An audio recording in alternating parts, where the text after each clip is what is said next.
사랑과 은혜가 풍성하시며 우리를 사랑하시는 그 사랑이 한이 없으신 하나님, 주님의 은혜를 진심으로 감사드립니다. 아멘. 주님. 세상 가운데서 아무것도 아닌 불량하고 악한 인생들을 참으로 하나님의 아들 독생자 예수 그리스도를 보내심으로 아버지, 하나님을 믿는 자 안에서 그 삶이 자유하게 하시며 아버지, 평안한 일상의 삶으로 살아가게 하신 것을 인하여 감사와 찬양과 영광을 돌려드립니다. 아멘. 참으로 우리가 무엇이간데 세상 저들과 다를 바 하나도 없는 우리들인데 아버지, 오히려 성내며 분내며 또한 남 속이기를 즐겨하며 하나님 앞에 불순종으로 일삼는 저희들이온데 우리에게 이렇게 크나큰 은혜를 덧입어 살게 하시는지요. 아버지, 참으로 사람이 무엇이간데 주께서 저를 생각하시며 인자가 무엇이간데 주께서 저를 권고하시는지요. 우리를 향하신 그 하나님의 구원의 은혜가 오늘도 너무도 감사하고 고마워서 우리의 마음을 드리며 우리의 몸을 들여서 하나님을 찬양하며 그 이름을 높이기를 원합니다.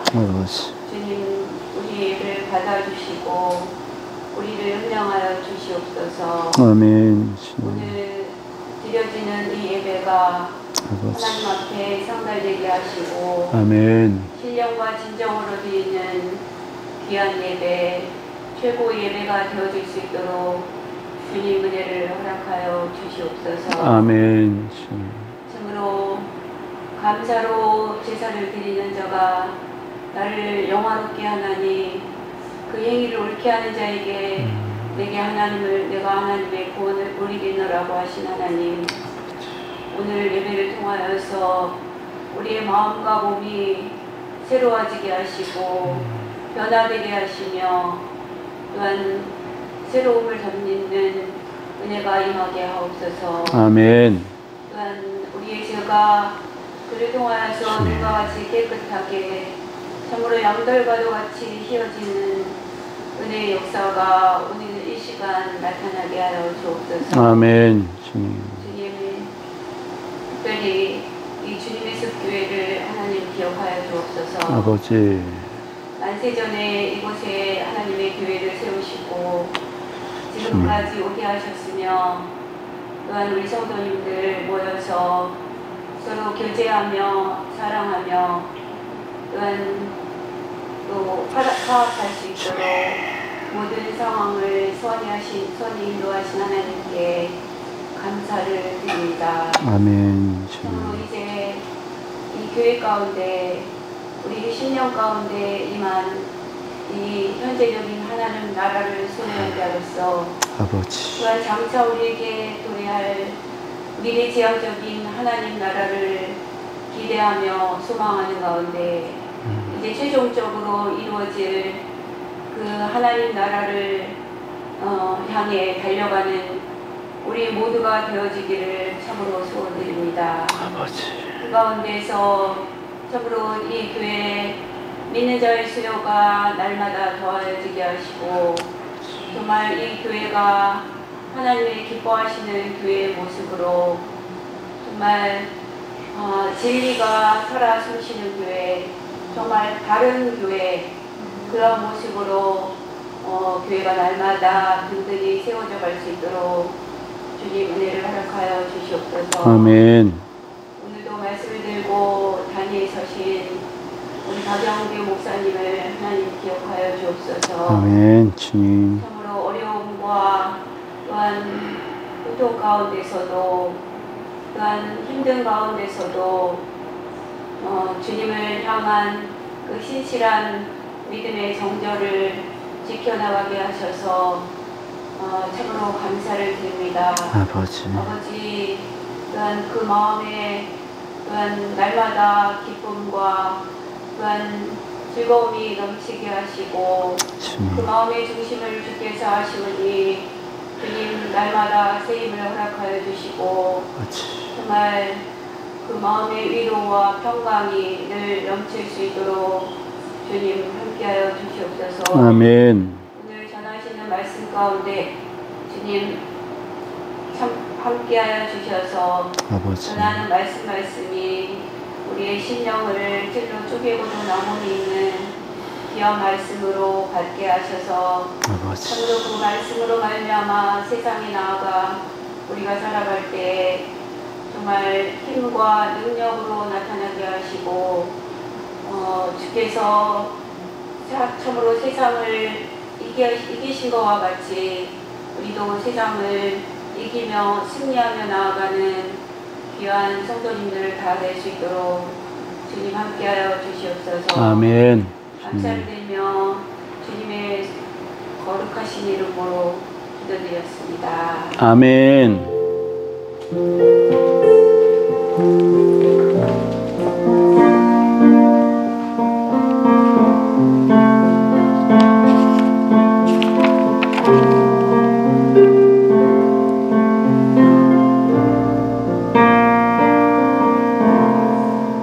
우리 함께 사도신경 하시겠습니다. 나는 전능하신 아버지 하나님 천지의 창조주를 믿습니다. 나는 그의 유일하신 아들 우리 주 예수 그리스도를 믿습니다. 그는 성령으로 잉태되어 동정녀 마리아에게서 나시고 본디오 빌라도에게 고난을 받아 십자가에 못 박혀 죽으시고 장사된 지 사흘 만에 죽은 자 가운데서 다시 살아나셨으며 하늘에 오르시어 전능하신 아버지 하나님 우편에 앉아 계시다가 거기로부터 살아있는 자와 죽은 자를 심판하러 오십니다. 나는 성령을 믿으며 거룩한 공교회와 성도의 교제와 죄를 용서받는 것과 몸의 부활과 영생을 믿습니다. 아멘. 아멘. 우리 이제 말씀 보시겠습니다. 하나님을 경외하는 마음으로 자리에서 일어서시겠습니다. 오늘 말씀도 저번 주와 같이 에베소서 4장 4절에서 6절 말씀입니다. 앞으로 이 말씀이 몇 주간 더 지속이 될 것 같습니다. 우리 함께 한 목소리로 읽겠습니다. 시작. 몸이 하나요 성령도 한 분이시니 이와 같이 너희가 부르심의 한 소망 안에서 부르심을 받았느니라. 주도 한 분이시요 믿음도 하나요 세례도 하나요 하나님도 한 분이시니 곧 만유의 아버지시라. 만유에 계시고 만유를 통일하시고 만유 가운데 계시도다. 아멘. 앉으시겠습니다. 오늘 말씀의 제목은 신앙의 부흥은 성령의 부흥으로 시작된다 라고 해봤습니다. 사도 바울이 그리스도의 그 영광의 그 사도의 직분을 수행하면서 의기소침했던 때가 있었습니다. 사도 바울이 많은 병자들을 성령의 능력으로 고쳐내셨잖아요. 그리고 죽은 사람까지도 살려냈잖아요. 그런데 사도 바울이 의기소침한 그 이유가 자기에게 그 육체의 가시가 있었다는 얘기를 했지 않습니까? 근데 이거는 고쳐낼 수가 없는 거예요. 그래서 성경에 보면 사도 바울이 3번을 간구했다고 하지 않았습니까? 3번만 간구한 게 아니라요, 끊임없이 그 병 낫기를 간구한 것입니다. 그런데 이 병이 어떻게 됐어요? 고쳐지지 않았습니다. 심지어 하나님께서, 예수께서 뭐라고 말씀하시니까요? 고린도후서 12장 9절을 보니까요, 우리 이 말씀 함께 읽겠습니다. 고린도후서 12장 9절입니다. 시작. 나에게 이르시기를 내 은혜가 내게 족하도다. 이는 내 능력이 약한 데서 온전하여짐이라 하신지라. 그러므로 도리어 크게 기뻐함으로 나의 여러 약한 것들에 대하여 자랑하리니 이는 그리스도의 능력이 내게 머물게 하려 함이라. 아멘. 네, 오히려 네가 약함으로 인해서 내 능력이 너에게 넘치게 된다, 이런 주님의 말씀을 들었습니다. 근데 실제적으로 이러한 응답을 우리가 받게 되면은 굉장히 실망할 수 있지 않겠습니까? 네 병 안 고쳐질 거야, 이런 말씀이잖아요. 근데 사도 바울은 오히려 이것이 예수 그리스도의 복음이 성령이 일할 수 있는 통로로 사용되어짐을 이제 발견하게 되는 것입니다. 제가 이 말씀을 읽다가요, 사도 바울이 너무 부러웠습니다. 왜? 사도 바울이 이렇게 간구하니까 주님의 음성을 듣잖아요. 내 은혜가 내게 족하다, 이런 음성을 듣지 않습니까? 근데 우리들 기도하면 어때요? 그냥 기도문만, 기도의 기도만 우리에게 맴돌고 주님의 음성은 거의 들리지 않지 않습니까? 사도 바울처럼 이렇게 주님의 음성을 듣는 삶, 얼마나 기뻤을까? 이런 생각이 들어왔습니다. 자신의 연약함을 통해서 그리스도를 더욱 의지하게 하시는 예수님. 여러분들 이렇게 살다 보시면 연약한 거 너무 많죠. 주님께서 손대 주셨으면 하는 부분 너무 많죠. 그렇지 않습니까? 다 완벽합니까? 그랬으면 얼마나 좋겠어요. 너무나 빈 부분 많고 허물어진 부분 많고 그렇지 않습니까? 저는 지난주에 한 집회를 다녀왔습니다. 그 더운 여름에 정말 더웠지 않습니까? 많은 사람이 은혜를 사모하여서 의자도 없는 바닥에 거의 왼종이를 앉아 있더라고요. 엉덩이가 얼마나 아픈지요. 근데 그 사람들이 그걸 견디면서 수백 명이 그렇게 바닥에 앉아 있습니다. 왜 그랬을까요? 무엇 때문에 이 사람들은 이렇게 갈급했을까요? 이분들은 정말 은혜가 너무나 갈급해서 그 자리에 앉아 있는 사람들이었거든요. 그들의 연약함이 있었습니다. 이 연약함을 주님께 간구하고 응답받기를 위해서 모였던 것이죠. 저도 그 마음을 가지고, 간절한 마음을 가지고 시간마다 집회에 참석을 했습니다. 그러다가 주님께서 이제 말씀을 하시는데, 아까 권사님 그 기도 내용에 다 들어가 있더라고요. 우리가 연약한데, 불편한데, 그럼에도 불구하고 하나님 앞에 우리가 서 있는 모습들, 그걸 하나님은 너무 귀하게 여기시고 계시더라고요. 그리고 말씀하십니다. 내가 너를 내 목숨보다 더 사랑한다. 그렇지 않으면 내 아들, 내 사랑하는 아들을 어떻게 세상에 보내고 십자가에 매달을 수 있었겠느냐. 즉 그 말씀을 하시는 거예요. 근데 그것은 너무나 분명하죠. 그리고 주님이 제 가슴을 만지십니다. 이게 고쳐졌는지 안 고쳐졌는지 모르겠어요. 어쨌든 스텐트는 먼저 들어가 있는 상황이고, 그래서 약은 계속 먹고 있습니다. 그런데 그때 한 가지 생각이 저한테 흘러 들어왔어요. 주님이 나를 만지시고 나를 사랑하시고, 이거 제가 너무 잘 알겠는 거예요. 그런데 이 들어온 생각은 뭐냐면은, 어찌하여서 내게 이러한 상황을 허락하십니까? 어찌하여서 제 아내에게 이렇게 대하십니까? 이 생각이 들어오니까 기도를 할 수가 없더라고요. 그래서 그냥 펑펑 울다가 말았습니다.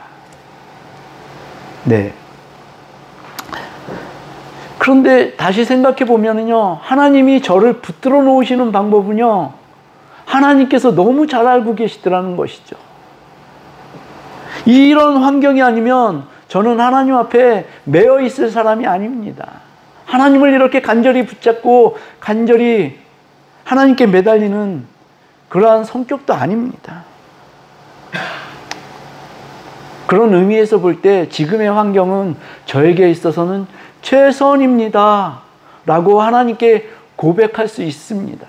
그럼에도 불구하고 저의 아픈 현실은 제 앞에서 물러나지 않고 그대로 있더라, 이 말씀입니다. 그래서 우리에겐 신앙의 부흥이 필요합니다. 이 신앙의 부흥은 절대적으로 필요합니다.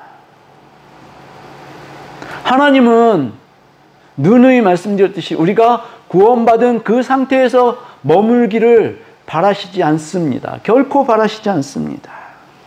구원받은 자에게 요구하시는 것이 분명히 있으시다는 것입니다.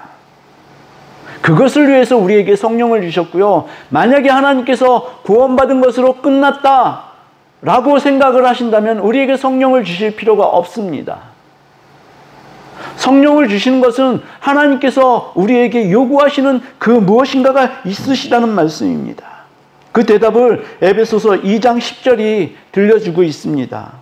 뭐라고 하냐니까 우리는 그가 만드신 바라 그리스도 예수 안에서 선한 일을 위해서, 선한 일, 여기서는 하나님의 일을 말씀하는 거라고 생각합니다. 선한 일을 위해서 지으심을 받은 자니 이 일은 하나님이 전에 예비하사 우리로 그 가운데서 행하게 하려 하심이니라.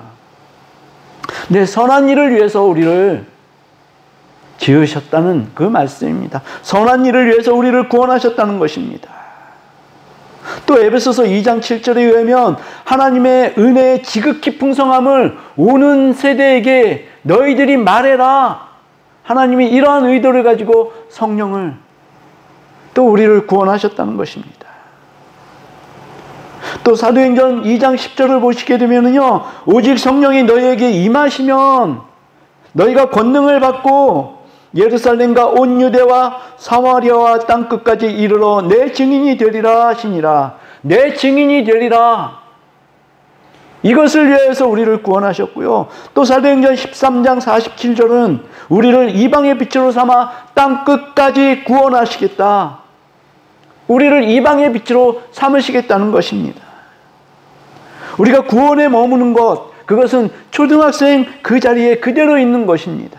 우리는 날마다 하나님을 만나고 하나님의 가르침을 듣고 그 말씀대로 하나님이 원하시는 신앙인의 자리에까지 나아가야 하는 것입니다. 신약 성경에서 대표적으로 성령의 임재가 나타나는 곳이 있습니다. 첫 번째가 예수 그리스도께서 요단강에서 세례 요한에게 세례를 받고 그 물에서 나오실 때 성령이 비둘기같이 임하셨다고 합니다. 그게 마태복음 3장 13절에서 17절까지의 내용입니다. 우리 이 내용을 함께 한 목소리로 읽겠습니다. 시작. 이때 예수께서 갈릴리로부터 요단강에 이르러 요한에게 세례를 받으려 하시니 요한이 말려 이르되 내가 당신에게 세례를 받아야 할 터인데 당신이 내게로 오시나이까. 예수께서 대답하여 이르시되 이제 허락하라. 우리가 이와 같이 하여 모든 의를 이루는 것이 합당하니라 하시니 이에 요한이 허락하는지라. 예수께서 세례를 받으시고 곧 물에서 올라오실새 하늘이 열리고 하나님의 성령이 비둘기같이 내려 자기 위에 임하심을 보시더니 하늘로부터 소리가 있어 말씀하시되 이는 내 사랑하는 아들이요 내 기뻐하는 자라 하시니라. 아멘. 네, 예수 그리스도께서 세례를 받으시고 올라오셨을 때 성령님이 비둘기같이 임하셨다고 말씀하고 있습니다. 그리고 두 번째로 대표적인 성령의 임재가 있었습니다. 우리가 다 아는 오순절 마가다락방의 사건입니다. 예수께서 승천하실 때 제자들에게 너희는 흩어지지 말고 한 곳에 모여 기도해라. 그래서 성령을 받아라. 이렇게 말씀하셨습니다. 기어이 예수 그리스도께서 승천하시고 50일이 지난 날에 성령님께서 임하셨습니다. 이제 예수 그리스도의 시대는 뒤편으로, 그리고 성령의 시대가 도래한 것입니다. 이때부터 지금까지는 성령의 시대입니다. 사도행전 2장 1절부터 4절까지가 이렇게 얘기를 합니다. 오순절 날이 이미 이르매 그들이 다 같이 한 곳에 모였더니 호련히 하늘로부터 급하고 강한 바람 같은 소리가 있어 그들이 앉은 온 집에 가득하며 마치 불의 혀처럼 갈라지는 것들이 그들에게 보여 각 사람 위에 하나씩 임하여 있더니 그들이 다 성령의 충만함을 받고 성령이 말하게 하심을 따라 다른 언어들로 말하기를 시작하니라. 아멘. 교회가요, 이때 오순절 사건 이후로부터 부흥하고 팽창하기 시작합니다. 많은 사람들이, 이 사람들이 120명의 이 사람들이 성령을 받아서 이제 방언을 말하기 시작하죠. 그럴 때 많은 유대인들이나 헬라인들이 모여서요, 이 사람들이 어찌 된 것이냐, 낯설에 취한 것이냐, 이렇게 물어봤습니다. 너무 궁금해한 것이죠. 그럴 때 누가 나갑니까? 베드로가 나가서 그들의 죄를 지적하고 3,000명이 돌아오고 5,000명이 들어옵니다. 성령이 임하시고 그때 이제 교회가 부흥하기 시작하는 것입니다. 그래서 성령의 임재에 의해서만 교회가 부흥되어지고 통일되어지고 연합되어지고 유지가 되어지는 것입니다. 성령이 있지 않으면 교회는 분열될 수밖에 없습니다. 다 제각각 자기 길로 가기를 좋아하는 그 성향이 우리 사람들에게는 다 있더란 말씀이죠. 사사기의 마지막 구절이 어땠습니까? 다 제각각 자기의 길로 갈더라, 이러지 않았습니까? 고린도 교회가 체질적으로 문제가 있었습니다. 누구는 게바에게 속했고, 누구는 아볼로에게 속했고, 또 누구는 바울에게 속했고, 누구는 그리스도에게 속했다, 이렇게 분열되어졌습니다. 사도행전 19장을 보니까요, 바울이 에베소에 있는 어떤 제자들을 만났다고 합니다. 그런데 이 제자들에게 바울이 묻습니다. 너희가 믿을 때 성령을 받았느냐? 이랬더니 제자들이 뭐라고 하니까 우리는 성령에 대해서 들어보지도 못했습니다 라고 합니다. 예, 그때 여기에 나오는 이 제자들은 아마도 세례 요한의 제자들이었던 것 같습니다. 세례 요한이 세례를 받음으로 해서 이 사람들이 이제 예수 그리스도께 넘어간 거죠. 그러다 보니까 자발적인 그리스도인이 된 것입니다. 성령을 만나지 않고 성령에 대해서 완전히 문외한이었습니다. 그런데 여기 아볼로라는 사람 등장하지 않습니까? 이 아볼로가 세례 요한의 제자였던 것 같아요. 그래서 이 사람이 성령에 대해서 전혀 알지를 못합니다. 아볼로에 대해서 사도행전 18장 25절을 보니까요, 이렇게 얘기합니다. 그가 일찍이 주의 도를 배워서 열심으로 예수에 대한 것을 자세히 말하며 가르치나 요한의 세례만 알 뿐이더라. 네, 성령을 만나지 못했습니다. 그래서 예수에 대해서 자세히 말하며 가르치는 그 지경까지 갔는데 성령에 대해서 알지 못했습니다. 우리가 지식적으로, 지적으로 성경을 알 수 있습니다. 그러나 성령이 임하시지 않으면 그것은 성부, 성자, 성령, 하나님을 제대로 알고 있다, 만난 것이다, 할 수 없는 것이라는 말씀입니다. 기독교사를 보면은요, 엄청나게 많은 사람, 이 엄청나게 많은 사람들이 성령의 조명을 받고 성령의 불을 받고 이러므로 말미암아서 교회가 부흥을 하게 됩니다. 웨슬리, 네, 성령의 사람입니다. 조지 휘필드요, 성령의 사람입니다.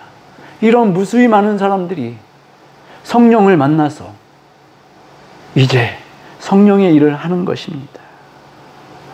가슴이 뜨거워져야 성령으로 성령을 만나서 가슴이 뜨거워져야 주님의 일을 할 수 있게 되는 것입니다. 사도행전 4장에 보면은요, 오순절 사건이 재현되고 있습니다. 이제 성령이 충만한 제자들이 병을 고쳐내고 기적을 일으켜내지 않습니까? 그랬더니 그 이스라엘 유대인 관리들이, 제사장들이, 서기관들이 모여서 이 사람들이 더 이상 예수에 대한 것을 말하지 못하게 하자 하고 결의를 합니다. 그리고 베드로와 요한에게 경고를 합니다. 너희가 이제 더 이상 예수를 전하게 되면 너희는 가만히 놔두지 않겠다, 이렇게 협박을 하고 이 사람들을 내보냅니다. 그럴 때 베드로와 요한이 뭐라고 합니까? 우리가 사람의 말을 듣겠냐, 하나님의 말을 듣겠냐, 이렇게 반문하고 나오지 않습니까? 그래서 이 베드로와 요한이요, 우리 믿는 사람들에게 갔습니다. 가서 이러한 상황들을 다 얘기를 합니다. 지금 우리가 예수 그리스도를 전하면 저 사람들이 우리를 가만히 두지 않겠대. 우리 기도밖에는 돌파할 수가 없다 하고 이제 기도를 하기 시작합니다. 그것이 사도행전 4장 24절에서 31절까지 나오는 그러한 기도입니다. 이것은 우리 지금 현대의 교회에도 너무나 필요한 것입니다. 세상은 지금 우리를 어떻게 협박하고 있습니까? 어떻게 위협하고 있습니까? 너희는 예수를 믿을 때 여기서만 해, 여기서만. 바깥에 나와서 떠들면 가만 안 두겠어. 이러고 협박하지 않습니까? 죽이겠다고 합니다. 개종시키면 다 죽여버리겠다고 합니다. 그게 세상이 지금 우리 교회를 향한 협박입니다. 그래서 저는 이 사도행전 4장 24절부터 31절까지를 읽으면서요, 아, 우리 교회가 정말 필요한 기도구나, 이런 심정이 들었습니다. 그래서 정말 이 말씀은 우리가 기도하는 심령으로 함께 읽었으면 좋겠습니다. 이 말씀이 지금 주보에 보면 잘려 있지 않습니까? 그래서 사도행전 4장 24절부터 31절까지는 우리 성경을 찾아서 읽었으면 좋겠습니다. 네, 사도행전 4장 24절부터 31절까지입니다. 이제 베드로와 요한이 이러한 상황을 믿는 사람들에게 얘기하고 함께 기도하자고 말하고 있는 것입니다. 우리 함께 읽겠습니다. 시작. 그들이 듣고 한 마음으로 하나님께 소리를 높여 이르되 대주제여 천지와 바다와 그 가운데 만물을 지은 이시오 또 주의 종 우리 조상 다윗의 입을 통하여 성령으로 말씀하시기를 어찌하여 열방이 분노하며 족속들이 허사를 경영하는고 세상의 군왕들이 나서며 관리들이 함께 모여 주와 그의 그리스도를 대적하도다 하신 이로소이다. 과연 헤롯과 본디오 빌라도는 이방인과 이스라엘 백성과 합세하여 하나님께서 기름 부으신 거룩한 종 예수를 거슬러 하나님의 권능과 뜻대로 이루려고 예정하신 그것을 행하려고 이 성에 모였나이다. 주여 이제도 그들의 위협함을 굽어보시옵고 또 종들로 하여금 담대히 하나님의 말씀을 전하게 하여 주시오며 손을 내밀어 병을 낫게 하시옵고 표적과 기사가 거룩한 종 예수의 이름으로 이루어지게 하옵소서 하더라. 빌기를 다음에 모인 곳이 진동하더니 무리가 다 성령이 충만하여 담대히 하나님의 말씀을 전하니라. 아멘. 예, 모인 곳이 진동했다. 성령이 임했다는 그러한 말씀입니다. 근데 여기서 제자들의 이 완전히 성향이 바뀐 것을 볼 수가 있습니다.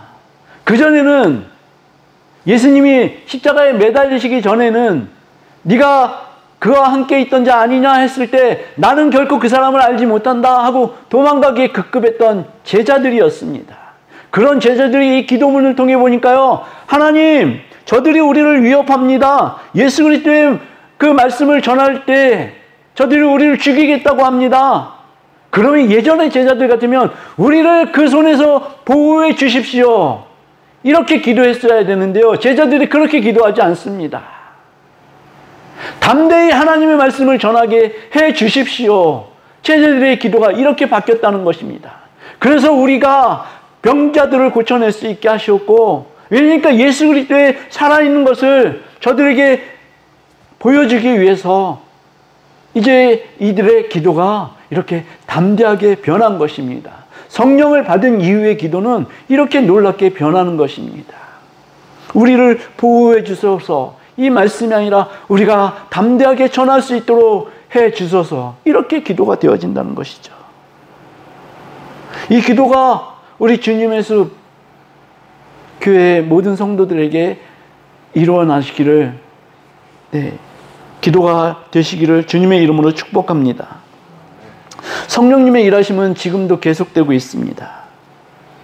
한 개인에게도 성령이 임하실 수 있고 단체에게도 임하실 수 있고요, 또 한 지역에도 임하실 수가 있습니다. 지난 2023년도 2023년도 2월 달에요. 미국 켄터키주의 그 에즈베리 대학교 있지 않습니까? 그 대학교에서 성령의 임재가 강하게 나타났습니다. 다 아시는 것일 겁니다. 그 에즈베리에서 일어난 그 성령의 임재는 우리 현대 기독교사에 큰 획을 긋는 놀라운 사건입니다. 거기에는 유명한 목회자의 설교나 또 화려한 그 싱어들, 밴드들이 있지 않았습니다. 그저 채플이 끝났는데 몇몇 학생들이 그냥 돌아가기 뭐하다. 그래서 우리 기도나 좀 하다 가자. 이랬는데 성령께서 임하신 것입니다. 몇 주, 2주 동안 성령이 임하셨는데요. 그 에즈베리 캠퍼스를 가득 채웠다는 것입니다. 그래서 그 캠퍼스에 발을 들여놓고 그 강단에 발을 들여놓았을 때요. 성령의 임재가 그렇게 강하게 느껴졌다는 것입니다. 근데 거기에서는 어떤 사람들의 치유나 이적이나 이런 게 나타난 것이 아니라 자신의 죄를 회개하고 평안케 하시는 그 성령님을 만났다는 것이죠. 근데 너무 재미있는 것은 하나님의 말씀을 거역하고 하나님과 제일 끝에 대척점에 있다라는 그 세대가 Z세대라고 합니다. 영어 발음으로 하면 G세대입니다. 예, 이 세대들에 의해서 이 부흥운동이 시작되고 주도되었다는 그 사실이 너무 놀랍다. 이런 얘기를 합니다. 저는 지난주에 또 은혜를 막 부어주시는 주였었나 봐요. 이집트에서 21년 동안 선교사로 지금 활동하고 있는 우리 막내 동서를 만났습니다. 제가 푸념하듯이 얘기했습니다. 우리 교회는 교인들이 많이 모이면 한 10명 남짓 예배를 드린다. 그랬더니 그 동서가요, 너무 부러워하는 거예요. 자기는 21년 동안 아직 한 생명도 결단이 안 됐다는 것입니다. 그래서 이게 너무 슬퍼가지고, 너무 속상해가지고 하나님께 기도를 하는데요. 하나님이 그러시더래요. 너에게 한 생명을 주겠다. 한 생명. 우리 인간적으로 생각해보면 이건 너무너무 정말 경영실적에 있어서는 빵점이잖아요. 마이너스 100점이잖아요. 21년 동안 그 많은 돈을 들여가며 박사학위 2명, 박사학위 2명이 받은 사람 2명이 그 자리에서 한 명도 결신을 못 시키는데 한 생명을 주겠다 그랬니? 이 선교사가 너무나 속상했대요. 그 음성을 들으면서. 한 명이요? 그러니까 자기가 그 불악에 처음 갔었을 때는요, 5,000명 정도 규모가 됐답니다. 근데 이제 날짜가 많이 지났잖아요. 그래서 8,000명 정도까지 불었대요. 근데 여기서 한 명을 주시겠다 그러시는 거예요. 그래서 섭섭해가지고 막 울었더니 하나님께서 한 생명이 적으냐? 그렇게 말씀하시더라는 거예요. 한 생명이 적지 않습니다, 여러분. 그래서 그 말씀을 하면서 그 눈에 다시 눈물이 고이는데, 한 생명이 결코 적지 않더라. 한 생명을 구원하시기 위해서 주님께서 십자가 지시고 이 땅에 오신 거 아니냐. 그런데 우리는 10명 넘짓하게 예배를 드리고 있잖아요. 그래서 제가 생각나는 말씀이 있었습니다. 로마서 14장 17절의 말씀이 떠올랐는데요.